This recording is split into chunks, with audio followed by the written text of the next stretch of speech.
আসসালামু আলাইকুম ফ্রেন্ডস, এডুজেট শিক্ষায় আপনাদেরকে স্বাগতম। আপনারা সবাই কেমন আছেন? আশা করি সবাই ভালো আছেন। বরাবরের মতো আপনাদের সাথে আছি আমি সাইফুল ইসলাম। চলে এসেছি নতুন একটি টিউটোরিয়াল নিয়ে।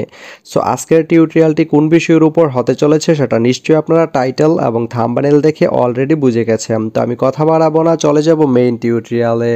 আর মেইন টিউটোরিয়ালে যাওয়ার আগে একটা কথা বলে নিতে চাই, আপনি যদি আমার চ্যানেলে নতুন হয়ে থাকেন তাহলে অবশ্যই আমার চ্যানেলটি সাবস্ক্রাইব করে নোটিফিকেশন বেলটি অন করে দিবেন।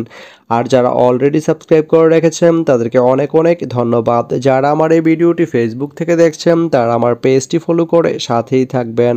তো চলুন চলে যাই মেইন টিউটোরিয়ালে।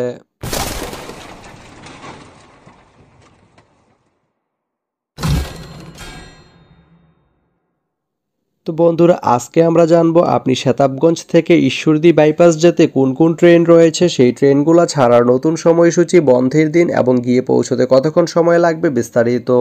আমি যদি আপনাদেরকে ট্রেনের সময়সূচিগুলো বলে দেই, আপনি শতাবগঞ্জ থেকে ঈশ্বরদী বাইপাস যেতে শুধুমাত্র একটি ট্রেন রয়েছে, সেটি হচ্ছে দ্রুতযান। দ্রুতযান ট্রেনটি শতাবগঞ্জ থেকে ছাড়বে সকাল 9টা 3 মিনিটে এবং এটি ঈশ্বরদী বাইপাস গিয়ে পৌঁছবে দুপুর 2টা 26 মিনিটে। এই ট্রেনটির কোনো অফ ডে নেই। তো আপনি শতাবগঞ্জ থেকে ঈশ্বরদী বাইপাস যেতে এই দ্রুতযান ট্রেনটি ব্যবহার করতে পারেন। তো ভিডিওটি কেমন লাগলো অবশ্যই কমেন্ট করে জানাবেন। আর ভিডিওটি যদি ভালো লেগে থাকে বা আপনার কোনো উপকারে এসে থাকে তাহলে ভিডিওতে একটা লাইক করে দিবেন, কারণ আপনার একটা লাইক আমাকে অনেক ইন্সপায়ার করে নতুন নতুন আরও ভিডিও বানাতে। তো ধন্যবাদ সবাইকে ভিডিওটি এতক্ষণ ধৈর্য ধরে দেখার জন্য। ভালো থাকবেন, সুস্থ থাকবেন, এডুজেট শিক্ষার সঙ্গেই থাকবেন।